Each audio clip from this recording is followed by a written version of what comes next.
Record numbers of stressed nurses are going sick because of the huge pressure engulfing the NHS. More than 6,000 have been forced to go on long-term sick leave in the last 12 months because the crisis crippling the NHS has left them mentally ill. The number of days taken off by nurses due to stress or other mental health problems has soared 32% from 432,695 in 2012-13 to 573,002 in 2016-17, official NHS figures show. The alarming revelation suggests nurses in the crisis-stricken NHS have reached breaking point after years of Tory cuts, staff shortages and growing workloads. Nursing unions and MPs warned the figures were just the tip of the iceberg.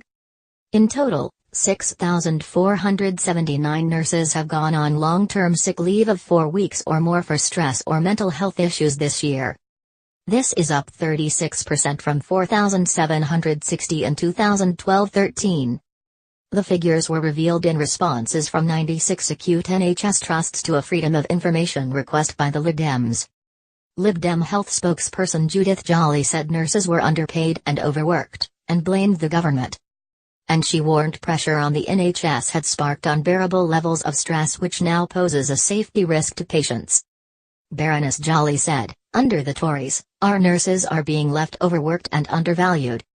They are having to cope with longer hours and higher numbers of patients, all while their wages are being slashed. Over half of shifts don't have enough nurses and there are 40,000 unfilled vacancies. It is becoming a vicious cycle as stress is a factor putting people off joining the profession. This is not only terrible for nurses on the front line, but poses a threat to patient care and the future of the NHS. This Tory government must stop treating nurses on the front line of the NHS like dirt.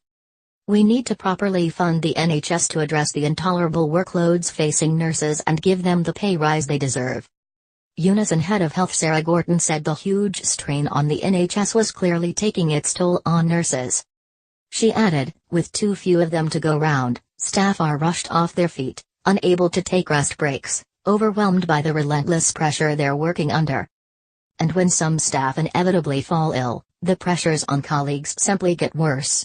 If the government is serious about keeping the NHS and patients safe, it must break this vicious circle by investing in more staff, better pay and improved working conditions."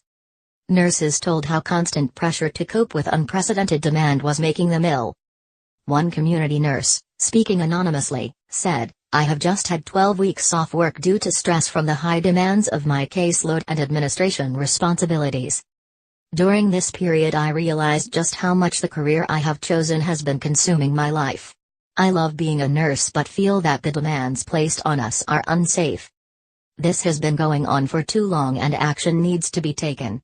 This job has affected my health and if something is not done the NHS will be in major crisis."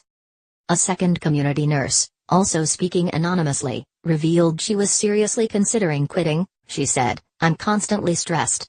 I'm going through the motions just to get through the day. After 33 years of being a registered nurse, it's time to go." One nurse working in a busy critical care unit said the situation had become so severe she was thinking about taking a nurse job abroad. She said, "Short staffing has left me feeling stressed, anxious, unsafe, undersupported and ready to give up on my career. I feel burned out and worry about my mental health if conditions like this are to continue in the future. I have cried during and after so many shifts. As a newly qualified nurse, this isn't what I expected to feel like so soon into my career. I am considering moving overseas or giving up on my dream of being a nurse altogether." Nursing union leaders blamed a toxic combination of chronic staffing shortages, Tory cuts and unprecedented demand from patients. Janet Davis, Chief Executive and General Secretary of the Royal College of Nursing, said, "These figures are symptomatic of the immense pressures facing nursing staff, and are just the tip of the iceberg. Nurses are under unprecedented strain not only in hospitals but across mental health and community trusts. Chronic staffing shortages, financial cuts and unprecedented demand on services are leading to stress and burnout. Many nurses tell us that they don't feel supported and we know nursing staff are working even when they are ill from stress to avoid letting down colleagues and patients. It's a vicious circle, with employers having to paper over the cracks instead of addressing the causes of stress-related illness. Until the government tackles the underlying issues of staff shortages and pressures on the health and care system, the health of nursing staff and the care they provide to patients will continue to be affected.